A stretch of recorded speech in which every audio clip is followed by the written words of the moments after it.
আজকে খুব গুরুত্বপূর্ণ একটি বিষয় নিয়ে আলোচনা করব। আপনারা জানেন যে বর্তমান সরকার একটি বিতর্কিত নির্বাচনের মধ্য দিয়ে ক্ষমতা এসেছে এবং সেই ক্ষমতা আসার পর থেকে গেল 15 বছর আমরা বিএনপির যে কথাবার্তা, যে ভূমিকা, যেই বাংলাদেশের মানুষকে যে প্রত্যাশা তারা দেখিয়েছিল তার বিপরীতমুখী একটি চরিত্র, একটি চেহারা আমরা তাদের দেখতে পাচ্ছি। বিশেষ করে সংসদে একজন সংসদ সদস্য যিনি প্রধানমন্ত্রীর অল্টারনেটিভ, একটি ড্যামি চরিত্র, যিনি অবতীর্ণ হয়েছেন, সালাউদ্দিন সাহেব, তিনি একাই যেভাবে সংবিধানের দোহাই দিয়ে বাংলাদেশকে আবারও সেই ফ্যাসিজমের দিকে নিয়ে যাওয়ার পায়তারা করছে, সেটা নিয়ে মানুষের ভেতরে একটি প্রশ্ন তৈরি হচ্ছে যে এই সরকারও কি সেই আগের মতো জনগণের বিপরীত প্রান্তে অবস্থান নিচ্ছে কিনা। তো সংবিধান নিয়ে আলোচনা আসলে এটা অনেক ক্রিটিক্যাল একটা বিষয়। এটা আমাদের জন্য স্বাভাবিক সাধারণ চোখ দিয়ে আমাদের এটা বোঝাটা খুব কঠিন ব্যাপার। আমি নিজেও সংবিধান নিয়ে যতটুকু পড়াশোনা করেছি, এর ভাষা এত কঠিন, অনেক কিছু আমার বোঝার জন্য আরেকজন বিশেষজ্ঞের সাথে কথা বলতে হয় যে এটা মানে কি বোঝাতে চেয়েছে। তো খুবই জটিল একটা বিষয়। এই বিষয়গুলো নিয়ে আপনাদের সাথে কথা বলা আমার মনে হয় খুব জরুরি।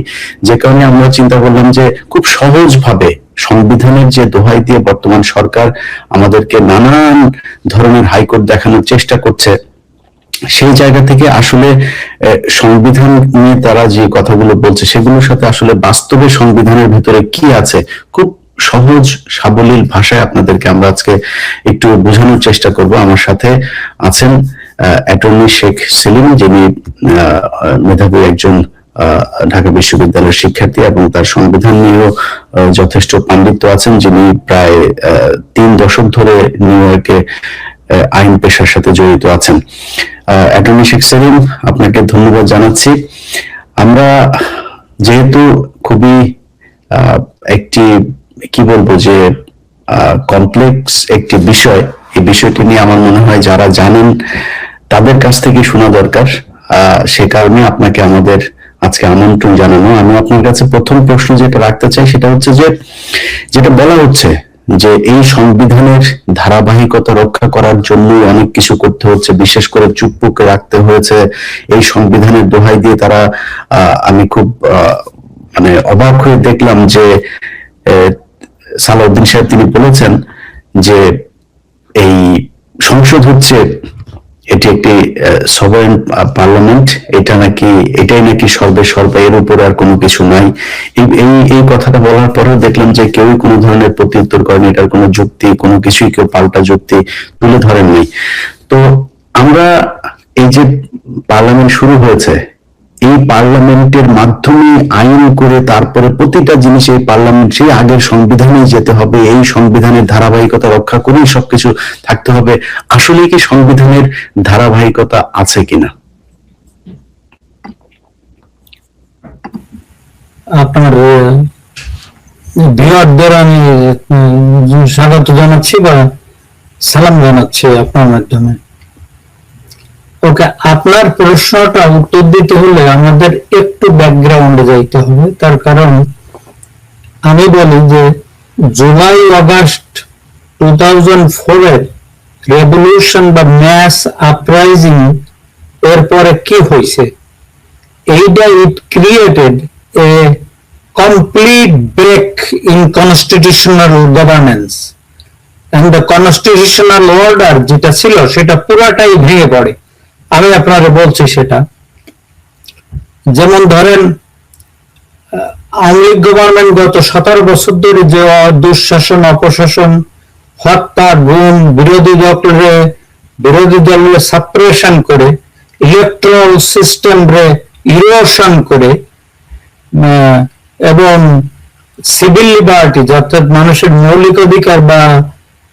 মৌলিক অধিকারকে ধ্বংস করে যে শাসন চালাইছিল, সেই শাসনটা কি হলো, যেটার আনডিসপিউটেড ফ্যাক্ট, যেটাকে কোনো বিতর্কিত করা যায় না, একটা আন্দোলন হয়ে গেল, একটা বিপ্লব হয়ে গেল।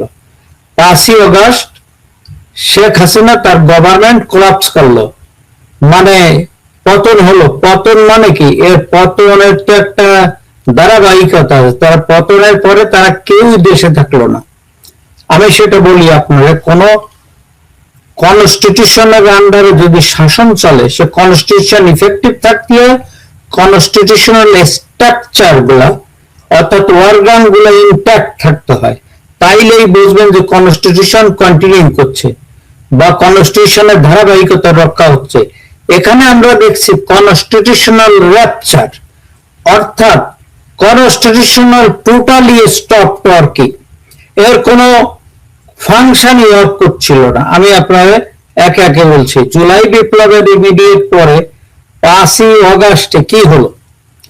5ই অগাস্টে শেখ হাসিনা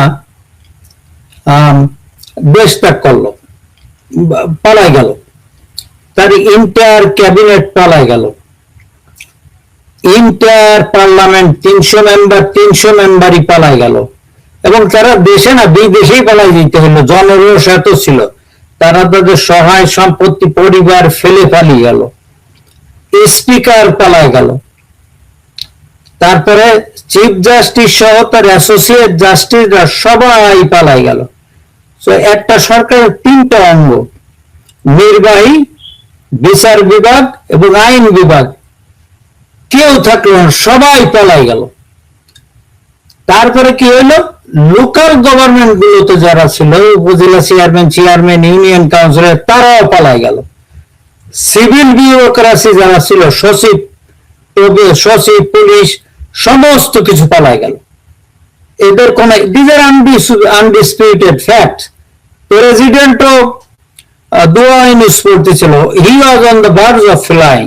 তারপরে সাম পিপুল কইছে তারে, বলছে না আপনি থাকেন। ওকে, তারপরে কি হলো? রাষ্ট্রযন্ত্রের বিরাট এক শূন্যতার সৃষ্টি হলো, আইনগত শূন্যতা। কনস্টিটিউশনাল অর্ডার, কনস্টিটিউশনাল গভর্নমেন্ট যারা শেখ হাসিনার রেজিম ছিল, তারা সবই ভেঙে পড়লো। তার মানে কি কনস্টিটিউশন র্যাপচার, এটা একটা শব্দ হচ্ছে কি কনস্টিটিউশন স্টপ ওয়ার্কিং। এইখানে কারা টুক ওভার করলো? এবং with the convergence of political parties, people, all armed forces এবং রিভোল্টিং পিপুল সবাই মিলে একটা সরকার গঠন করলো। তার নাম দেওয়া হলো ইন্টারিম গভর্নমেন্ট। ওকে, এখন প্রশ্ন হচ্ছে, কনস্টিটিউশন যদি ধারাবাহিকভাবে চলতে হয়, তাইলে এই গভর্নমেন্টটা হতে হবে, ইন্টারিম গভর্নমেন্টটা হতে হবে কনস্টিটিউশনের আন্ডারে।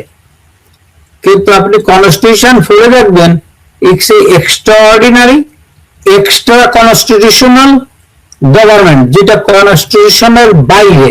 আপনি কোনোভাবে এটা কনস্টিটিউশনে এব না। তারা এসে সভরেন্টি, দে অ্যাসিউমড পাওয়ার, সমস্ত পাওয়ার তারা অ্যাসিউম করে নিল with the support of the revolutionary forces এবং সব জনগণের। যারা দেশে ছিল তারা কোনো ইয়েতে ছিল না। তো যে কনস্টিটিউশনাল অর্ডারটা কি আমাদের বাংলাদেশে সেই সময় এখনো যে ওল্ড কনস্টিটিউশন আছে, এইটা প্রেসক্রাইব করে, অর্থাৎ এইটা লিপি সংঘবদ্ধ করে, স্বনির্বন্ধন করে কি পার্লামেন্টারি ফর্ম অফ গভর্নমেন্ট, মন্ত্রী পরিষদ শাসিত সরকার। মন্ত্রী, প্রাইম মিনিস্টার নাই, মন্ত্রীরা নাই, পার্লামেন্ট নাই, সিভিল বিউরোক্রেট নাই, পুলিশ বাহিনী ডিসম্যান্টেল হয়ে গেল। সুতরাং এইটা এসে এই শূন্যতা কে পূর্ণ করলো? এই শূন্যতা পূর্ণ করলো interim government.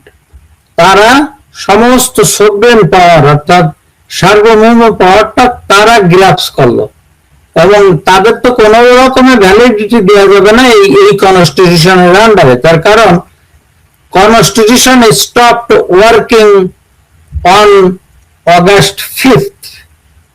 So constitution displaced হয়ে গেল প্র্যাকটিক্যালি, এবং with the consent of all state organs, powers, public at large, political quarters, everybody, এবং হল শাসনযন্ত্র এসে এই ইউনূস সরকারের আনুগত্য স্বীকার করলো। তার মানে কনস্টিটিউশনাল অর্গানের কোনোটাই কোনোটাই আর ইফেক্টিভ থাকলো না।